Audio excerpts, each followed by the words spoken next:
Bangladesh cricket ఇప్పటికే T20 ప్రపంచ cup నుంచి వైదొలిగింది. అయితే ఇప్పుడు మరలా బంగ్లాదేశ్ టీ20 వరల్డ్ కప్లో ఆడేటువంటి అవకాశం ఉన్నట్టుగా సంచలనమైనటువంటి వార్తలు వస్తున్నాయి. టీ20 వరల్డ్ కప్ వేదికగా క్రికెట్ రాజకీయాలు ఇప్పుడు తీవ్ర స్థాయిలో వేడెక్కాయి. భారత ఆతిథ్యం ఇస్తున్నటువంటి మెగా టోర్నీ ప్రతిష్టను దెబ్బతీయాలని చూస్తున్న పాకిస్తాన్కు ఐసీసీ దిమ్మ తిరిగే షాక్ ఇచ్చేలా కనిపిస్తుంది. పాకిస్తాన్ కనుక బెట్టు వీడకపోతే ఆ జట్టును టోర్నీ నుంచి పూర్తిగా తప్పించి ఆ స్థానంలో మొన్నటి వరకు తప్పించినటువంటి బంగ్లాదేశ్ను మరలా వెనక్కి తీసుకురావాలని ఐసీసీ మాస్టర్ ప్లాన్ వేసినట్టుగా తెలుస్తోంది. భారత్లో తమ ఆటగాళ్లకు భద్రత లేదనే సాకుతో బంగ్లాదేశ్ క్రికెట్ బోర్డు తమ మ్యాచ్లను శ్రీలంకకు మార్చాలని డిమాండ్ చేసింది. అయితే ఐసీసీ దీనిని తోసిపుచ్చింది. భద్రతకు ఎలాంటి ఢోకా లేదని తేల్చి చెప్పింది. కానీ బంగ్లాదేశ్ అంగీకరించలేదు, టోర్నీ నుంచి తప్పుకుంటున్నట్లు ప్రకటించింది. ఇప్పుడు ఇదే అదునుగా పాకిస్తాన్ రంగంలోకి దిగింది. బంగ్లాకు మద్దతుగా తాము కూడా వరల్డ్ కప్ను బాయ్కాట్ చేస్తామని బెదిరింపులకు దిగుతుంది. భారత్లో టోర్నీని ఫెయిల్ చేయాలనేటువంటి లక్ష్యంతో దొంగ రాజకీయానికి తెరలేపింది ఇప్పుడు పాకిస్తాన్ క్రికెట్ బోర్డు. అయితే పాకిస్తాన్ డ్రామాలకు ఐసీసీ ఏమాత్రం అస్సలు కూడా తగ్గడం లేదు.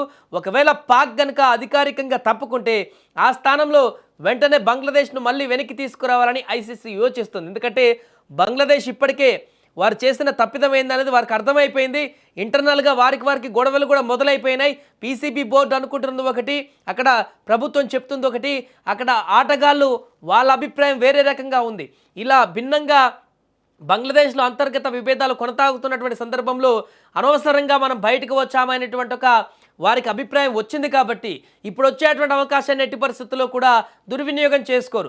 బంగ్లాదేశ్ ఆడినట్లయితే ఇప్పుడు శ్రీలంకలో మ్యాచ్లన్నీ కూడా ఆడేలా వారికి అవకాశం కల్పిస్తామని, కానీ అది పాక్ తప్పుకుంటూనే సాధ్యమని కూడా ఐసీసీ ఎత్తుగడ వేసింది. అంటే పాక్ ఖాళీ చేసేటువంటి స్థానాన్ని బంగ్లాతో భర్తీ చేసి టోర్నీకి ఎలాంటి ఆటంకం కలగకుండా చూడాలన్నది ఐసీసీ వ్యూహం.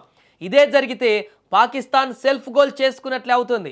ఎప్పుడైతే బంగ్లాదేశ్ టోర్నీ నుంచి తప్పుకొని బంగ్లాదేశ్ మద్దతుగా మేము కూడా రాకుండా ఉండి రెండు దేశాలు బయటకు వెళ్తే కొంత టోర్నీని ఇబ్బందికరంగా పెట్టవచ్చని పాకిస్తాన్ ఎప్పుడైతే ఎంటర్ అయ్యి కుయుక్తులు పన్నడానికి ప్లాన్ చేసిందో దానికి మించినటువంటి కుయుక్తి ఇక్కడ ఐసీసీ పన్నింది.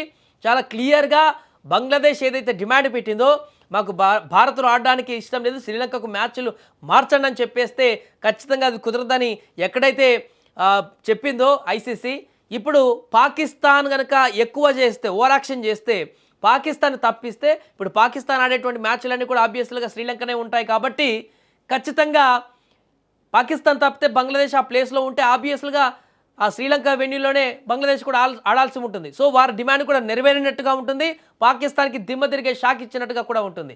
సో పాకిస్తాన్ బోర్డు తీసుకుంటున్న ఈ నిర్ణయం పైన ఆ దేశ మాజీ క్రికెటర్లు ఇప్పుడు మండిపడుతున్నారు. దిగ్గజ ఆటగాళ్లు ఇంజమాముల్ హక్, మొహమ్మద్ యూసఫ్ పీసీబీని హెచ్చరిస్తున్నారు.